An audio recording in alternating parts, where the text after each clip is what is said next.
आज supreme court of Pakistan ने Islamabad high court में जो ख्वाजा आसिफ को ताहयात नहल किया था वो फ़ैसला मुअत्तल कर दिया है। और ये जो फ़ैसला मेरे खिलाफ आया है, कोई डिटेल जजमेंट नहीं मिली हमें, इसलिए मैं अपनी जो लीगल टीम से भी बात की है, हम डिटेल जजमेंट का इंतज़ार करेंगे और उसको पढ़ने के बाद उसके पॉइंट्स देखने के बाद फ़ैसला करेंगे कि हमने रिव्यू में जाना है कि नहीं। लेकिन मैं यही उम्मीद रखता हूँ रिव्यू से पहले, जैसे कि इलेक्शन कमीशन ऑफ पाकिस्तान ने इंतखाबात का ऐलान कर दिया है, और यकीन मानिए मुझे इस बात की खुशी है कि मेरा मुकाबला अब ख्वाजा आसिफ से सियालकोट की अवाम की अदालत में होगा। वो इसलिए कि जब इस्लामाबाद हाई कोर्ट ने इन्हें ताहयात नहल किया तो ख्वाजा साहब ने कहा जी मुझे ये उस्मान डार सियालकोट की अवाम की अदालत में शिकस्त नहीं दे सका, इसलिए इसने पाकिस्तान की अदालतों का सहारा लिया मुझे इलेक्शन प्रोसेस से आउट करने के लिए।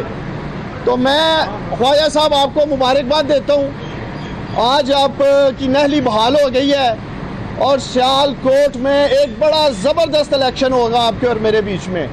और मैं अपने वोटर्स को, पाकिस्तान तरीके इंसाफ के कारकुनों को इंशाअल्लाह ताला यकीन दिलाता हूँ, जिस तरह उस्मान डार ने गुज़श्ता 5 साल इस माफिया डॉन गॉडफादर का मुकाबला किया है कानून की अदालतों में, इसी तरह सियालकोट की अवाम की अदालत में हम मुकाबला करेंगे।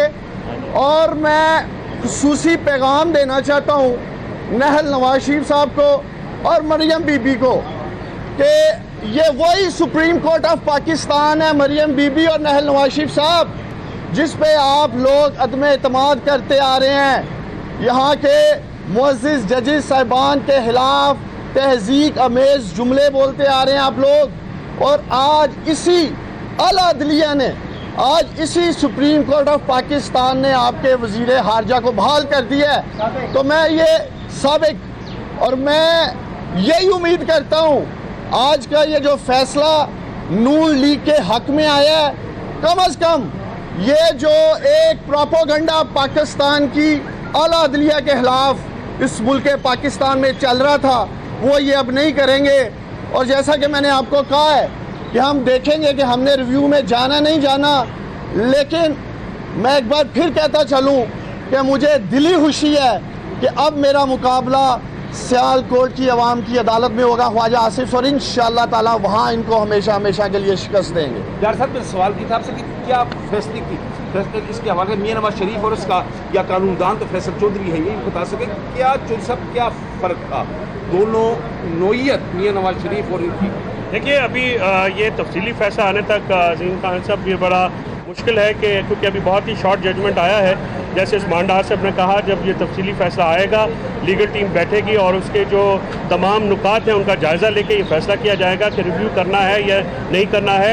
वो जब तक तफसीली फ़ैसला नहीं आता तो किसी किस्म की भी जो जजमेंट के ऊपर कमेंट है वो प्री मैच्योर होगा, लिहाजा हम फैसला आने तक इंतज़ार करें। बहुत शुक्रिया। डार साहब आप बड़े ऑप्टिमिस्टिक थे कि जो 62(1)(f) के तहत नाअहली है ये बरकरार रहेगी, तो आप समझते हैं कि अदालत क्यों करके कन्विंस हुई कि उन्होंने हाई कोर्ट के फैसले को गलत करार दे दिया? इसीलिए मैंने कहा है कि हमें जजमेंट का इंतज़ार है। मैं वो और मेरी लीगल टीम तमाम निकात देखना चाहते हैं कि जो इन्होंने खुफिया मुआहदे कर रखे थे 3, वो जो डिक्लेयर्ड नहीं थे उसके हवाले से इस बेंच ने क्या रिमार्क्स दिए हैं। उसके बाद जो सैलरी थी, जो हमारा मानना था कि कभी डिक्लेयर ही नहीं हुई, उसको हमने देखना है कि इस लार्जर बेंच ने किस तनाज़र में देखा है। और तीसरी बात, जो इनका एक बैंक अकाउंट था जो कभी डिक्लेयर ही नहीं था और उसके ऊपर भी नहलियाँ हुई हैं। तो ये तमाम जो हमारे सॉलिड 3 ग्राउंड्स थी, इनका हमें इंतज़ार है। जैसे ही डिटेल जजमेंट आएगी उसकी रोशनी में हम देखेंगे कि हमने रिव्यू अप्लाई करना है। Thank you sir.